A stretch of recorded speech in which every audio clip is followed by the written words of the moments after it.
আচ্ছা, গাউস ল আসলে আমাদেরকে কি বলে?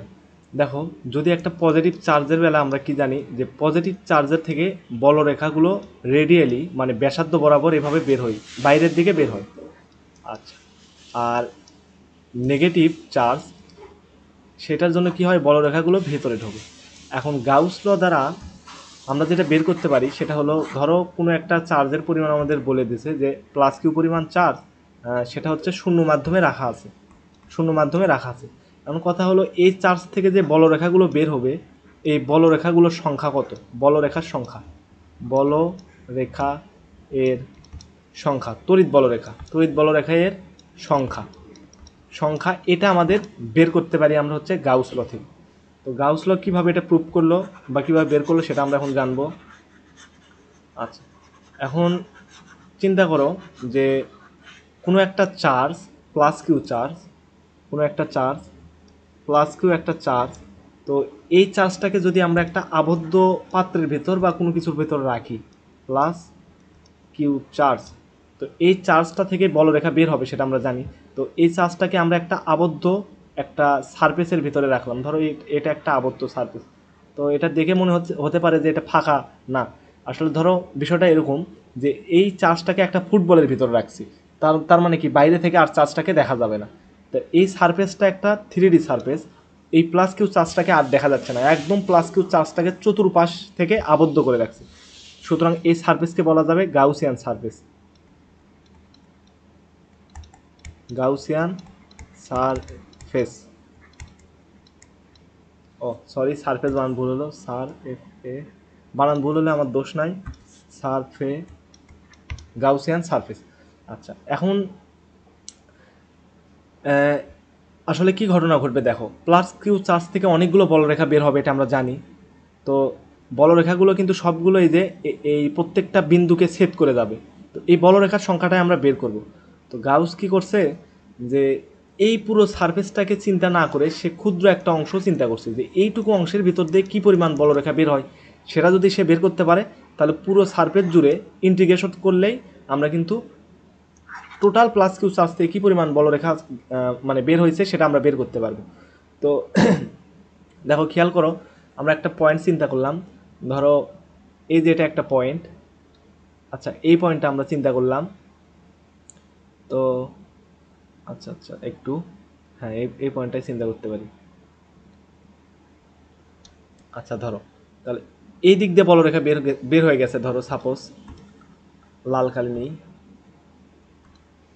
আচ্ছা, এই ধরো এটা হচ্ছে ইলেকট্রিক ফিল্ড, মানে একটা বলরেখা বের হয়েছে এতে ইলেকট্রিক ফিল্ড, এটাকে ই বলতে পারি।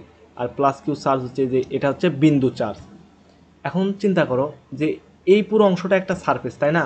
তো আমরা সারফেসের লম্ব বা নর্মাল, কি নর্মাল বলতে কি বুঝি, সাপোজ এই যে সারফেসের এটা একটা পয়েন্ট, এই পয়েন্টে স্পর্শকটা কেমন হবে, এই যে বরাবর যাবে, তাহলে তার মানে সারফেসের লম্ব হবে হচ্ছে এইটা। তাহলে এটা কি normal, normal to the surface. আবার এই পয়েন্টে সারফেসের লম্ব কীরকম হবে দেখো, এই পয়েন্টে সারফেসের লম্ব হবে ঠিক এই বরাবর, আর স্পর্শক যাবে কোন বরাবর, এই যে এটা হচ্ছে স্পর্শক আর এটা হচ্ছে লম্ব মানে normal.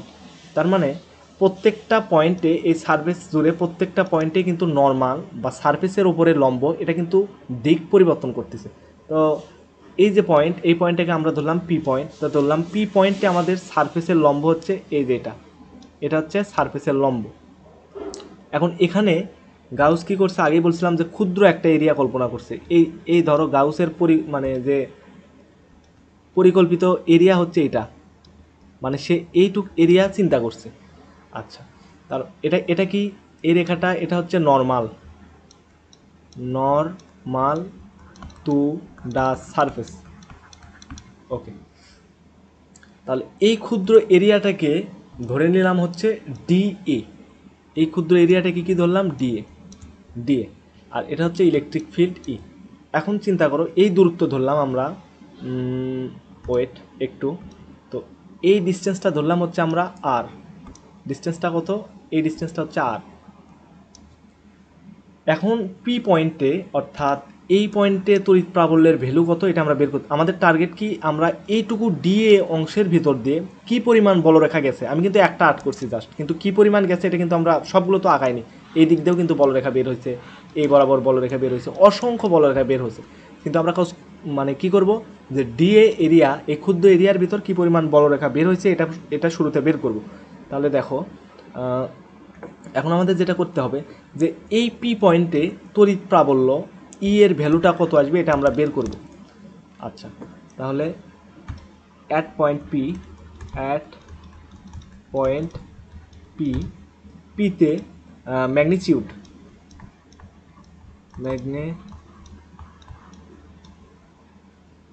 Magnitude of electric field intensity, magnitude of E লিখলাম আমরা, এটা কত এটা আমরা বের করব। তো ই সমান কি জানি আমরা, ই সমান হলো 1/4πε0। আচ্ছা এটাকে একটু উপরে তুলি, 1/4πε0, তারপর উপরে থাকবে কি চার্জটা ছিল আমাদের প্লাস কিউ, আর নিচে থাকবে আর স্কোয়ার, কারণ এখানে আমাদের দূরত্ব আমরা ধরেই নিছি হচ্ছে আর, অর্থাৎ এই বিন্দু থেকে এই বিন্দুটার দূরত্ব হচ্ছে আর, তার মানে এই কিউ চার্জের জন্য এই পি পয়েন্টে ইলেকট্রিক ফিল্ড ই এর ভ্যালু কত এটা আমরা বের করে নিয়েছি। এখন দেখো এটা হচ্ছে ইলেকট্রিক ফিল্ড ইন্টেন্সিটি, আর এটা হচ্ছে সারফেসের লম্ব, মানে এই এরিয়ার যে দিকটা এটা আমরা ধরছি এটা। তো এই দুইটার মধ্যবর্তী কোণকে আমি ধরতে পারি থিটা, এই দুটার মধ্যবর্তী কোণ কি থিটা ধরলাম, তার মানে থিটা কিসের কোণ, তড়িৎ প্রাবল্য এবং সারফেসের যে লম্ব আছে এই লম্বর মধ্যবর্তী কোণ হচ্ছে থিটা। তো ই এর ভ্যালুটা আমরা বের করে নিছি, এটাকে আমি 1 নম্বর সমীকরণ দিলাম।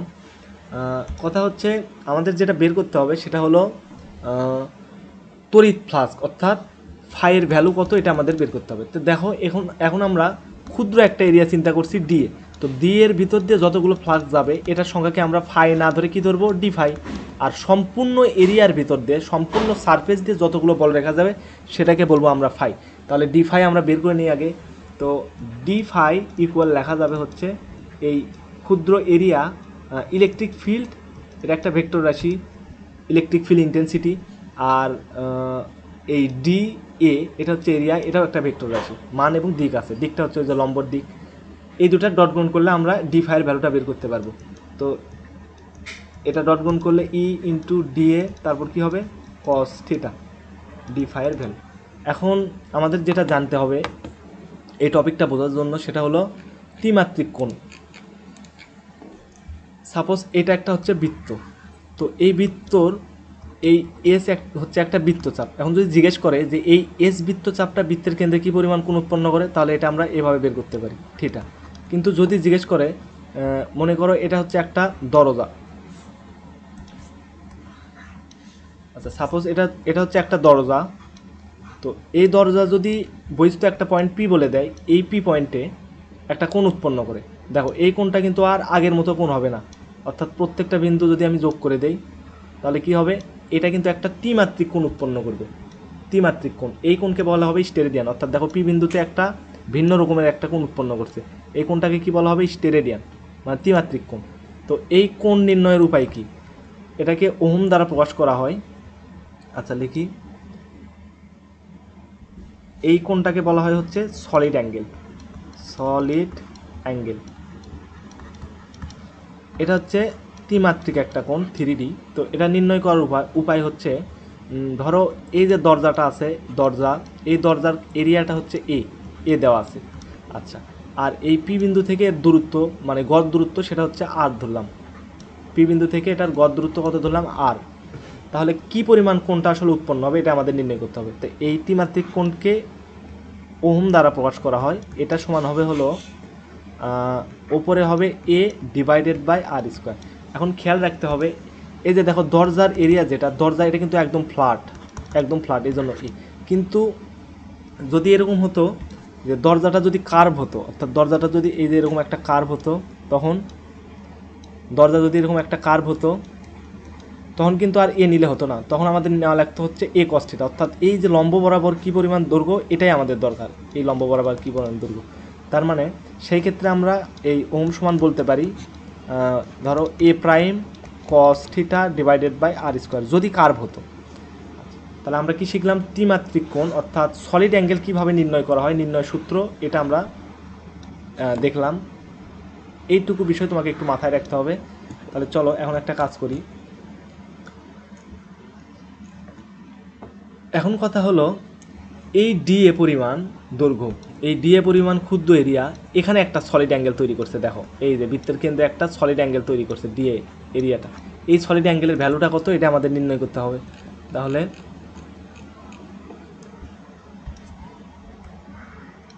এখানে লিখতে পারি সলিড অ্যাঙ্গেল অ্যাট সেন্টার